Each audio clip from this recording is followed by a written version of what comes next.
এফডিসির সেই চিরচেনা বাগানের রাস্তাগুলো, যে রাস্তাগুলো দিয়ে শাবানা থেকে শুরু করে শাবনূর, মৌসুমী, রাজ্জাক, জসিম, মান্না, শাকিব খান, সালমান শাহ সহ অসংখ্য নায়করা এই রাস্তা দিয়ে গাড়ি নিয়ে শুটিং করেছে। এখানে বাগানে শুটিং হয়েছে, অসংখ্য শুটিং হয়েছে এখানে। আমরা এফডিসিতে আজকে আসি।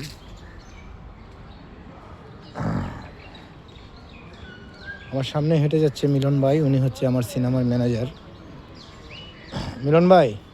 মিলন ভাই দুটি কথা বলেন, কতদিন আপনার, দুটি কথা বলেন, কত বছর থেকে এফডিসিতে আছেন আপনি? আপনি হ্যালো, হ্যাঁ ভাই, এফডিসিতে। হ্যালো,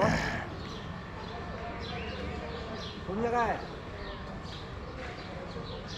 ও ভাই, আমি কিছুক্ষণ পরে আইতাছি।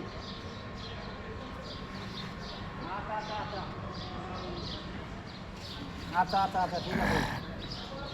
আচ্ছা। মিলন ভাই, আপনি কতদিন ধরে এফডিসিতে আছেন? আজকে 26-27 বছর। আপনি কি ম্যানেজারের দায়িত্বে আছেন নাকি? ম্যানেজারের দায়িত্বে আছেন। বাটি দেশের কন্যা সিনেমার কি ম্যানেজার আপনি? হ্যাঁ, আমি ম্যানেজার। আচ্ছা যাক, আপনার নাম বলেন। আমার নাম মিলন, আমি ভাটি দেশের কন্যার ম্যানেজার।